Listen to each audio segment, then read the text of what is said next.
They say the devil walked the forests of France in the 18th century.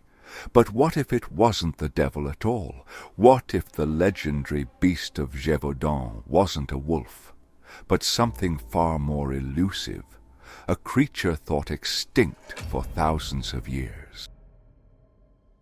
The Beast of Gévaudan terrorized the French countryside between 1764 and 1767, leaving behind a trail of mutilated bodies and unanswered questions. Hundreds of eyewitnesses claimed the beast wasn't like any wolf they had ever seen. It was larger, more aggressive, and far more cunning. Some believed it was a supernatural creature. Others thought it was a punishment from God.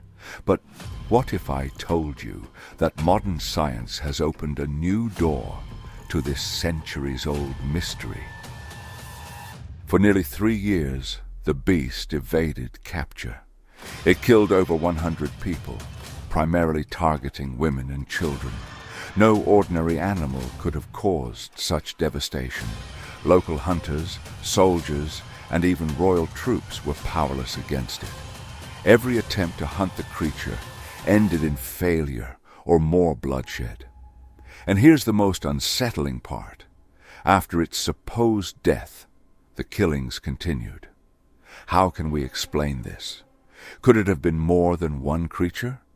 Or was it something entirely different from what we assume? Let's start with the descriptions. Survivors described the beast as having reddish fur with a stripe running down its back, a detail that doesn't match any known European predator. Its head was massive, more like a large cat than a wolf, and it supposedly had a strong, musky odor. Hunters who encountered the creature said their bullets seemed to have little effect. Some believed the beast was armored or protected by supernatural forces. Others thought it might be a hybrid, part dog, part wolf. But the strangest part, some accounts suggested it carried its prey away in its mouth, almost as if delivering it somewhere else. This isn't typical wolf behavior. King Louis XV eventually stepped in, sending professional wolf hunters to eradicate the beast. In 1765, a large wolf was killed, and for a brief moment, people believed the nightmare was over. But a few months later, the attacks resumed. Jean Chastel, a local farmer and hunter, finally killed what many believed to be the real beast in 1767. But even his description didn't fully align with that of a wolf. So what did Chastel actually kill? Fast forward to today. Enter Forrest Galante, a wildlife biologist and explorer who has dedicated much of his career to rediscovering extinct species. In one of his investigations, Galante proposed a bold theory. Could the Beast of Gévaudan have been a thylacine?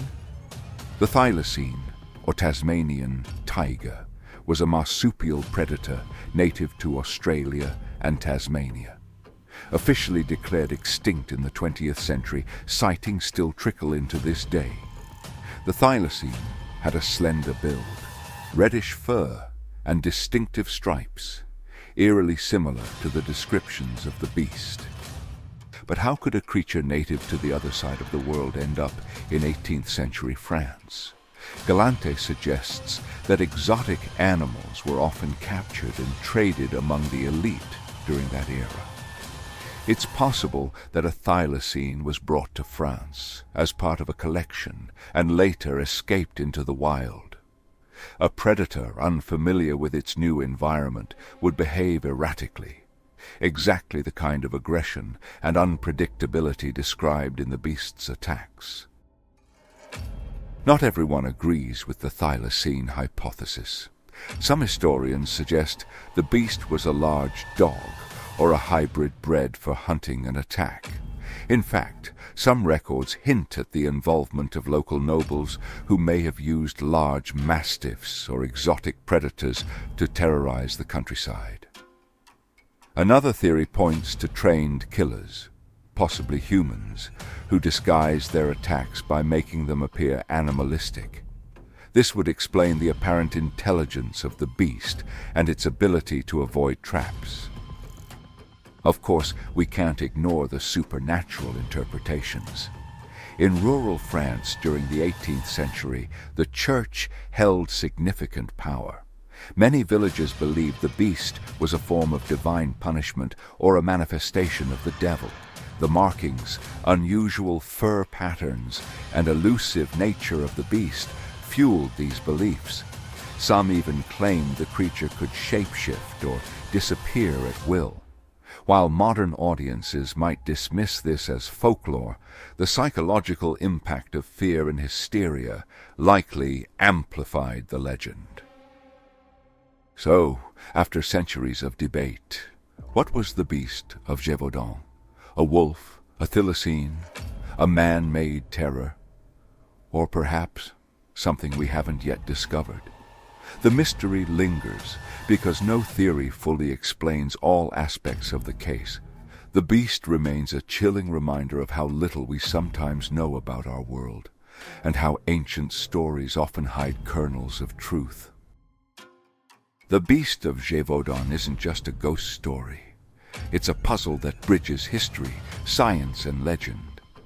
Whether it was a thylacine or a large wolf, the truth lies somewhere beneath centuries of myth. And maybe, just maybe, the beast isn't gone. Subscribe for more untold mysteries like this one.